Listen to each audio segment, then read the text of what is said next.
Hello everyone. So on this video I'll be talking about the Belt and Road Initiative.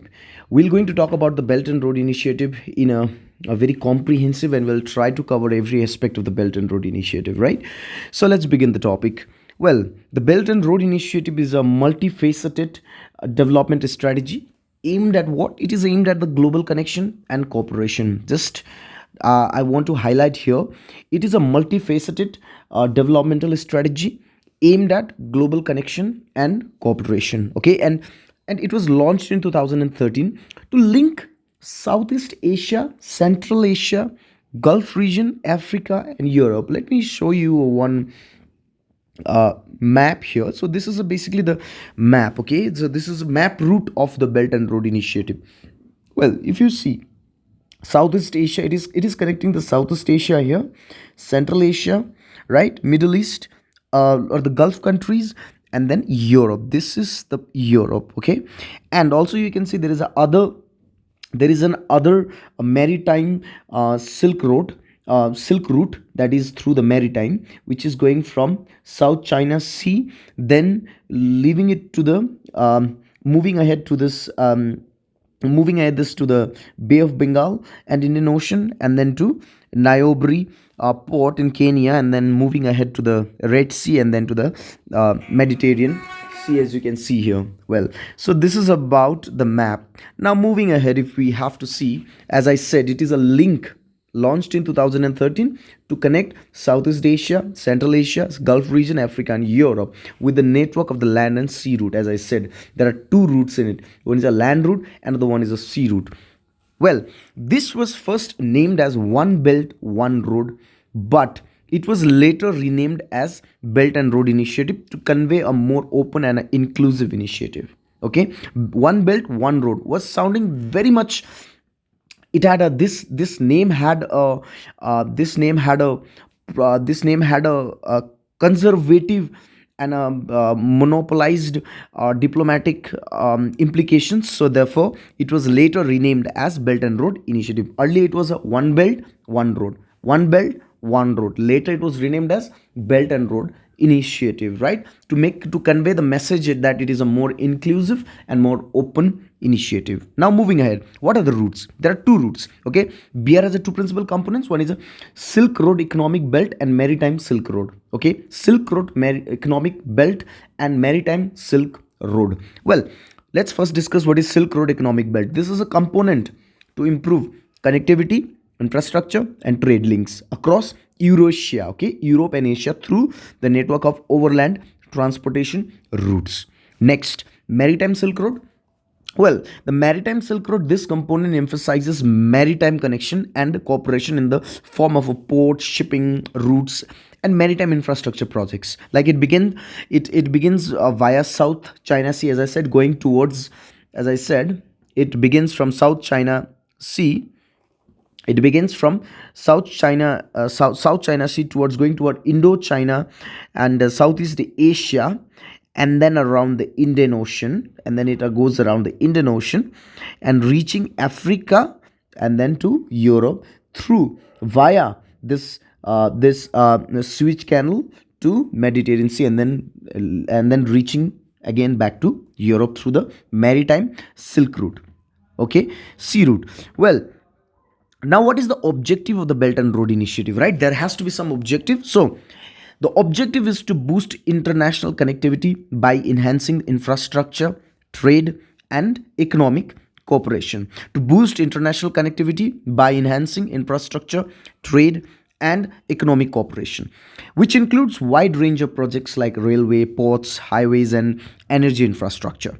Well, land-based Silk Route Economic Belt envisions six basic corridors. You have to understand here what are the six corridors of the Silk Road Economic Belt. Okay, so there are basically six key corridors for the Silk Road Economic Belt, which is a land route. Okay, see, first is China Pakistan Economic Corridor, right? China Pakistan Economic Corridor, CPEC. We know this has been frequently in news concerning the geopolitical issues.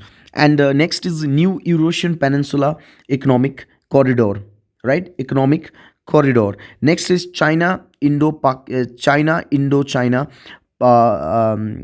Peninsula Economic Corridor. Fourth, China Mongolian Russia Economic Corridor. Fifth, China Central Asia West Asia Economic Corridor. And last, China Myanmar Economic Corridor. Well, now moving, we have to see certain aspects of. We have discussed about what is Silk Route, what are the routes, what are its objectives, and how about the sixth corridor. Well, now initially BRI included the BCIM economic corridor, but later India refrained from joining BRI because CPEC, as I said, China Pakistan Economic Corridor, runs from Xinjiang in the West China through Pakistan occupied Kashmir, which India claims it to be its own. So, to Gwadar Seaport, which goes to the Gwadar Seaport. Well, India's stance opposed on the ground of sovereignty and transparency. India promoted India promoted um, India promoted India promoted PGII, uh, which is a platform of global infrastructure investment, which is a G7 initiative. This is PGII. It is a G7 initiative, and the main opposition is CPEC crossing POK. Okay, well, BRI should respect international. India's stance is that BRI should respect the international norms, rule of law, and financial sustainability, and should not create a debt trap over social debt trap and social risk for the host countries. So this has been accused on a certain grounds. We are going to discuss, but you also have to know one thing here, that as I said, India opposed on the ground of sovereignty and transparency, right?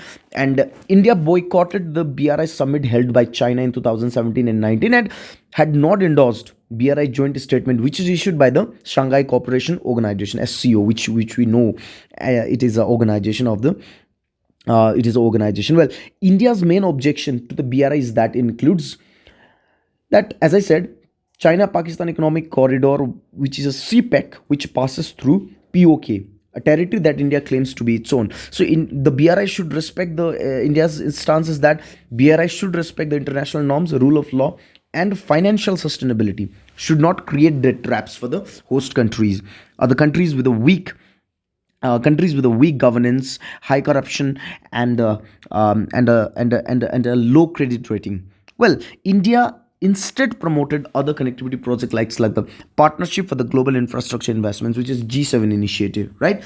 Well, now moving ahead, what are the issues which are concerned involved with BRI? Well, there are basically five main issues, right? Number one is debt burdens. Basically, what happens is that debt sustainability and transparency of the BRI projects in the countries with a weak governance, high corruption, and low credit rating, and criteria, and it is accused, and India accused China of engaging in a debt trap diplomacy. Understand that India has criticized China or in engaging in the debt trap diplomacy, right?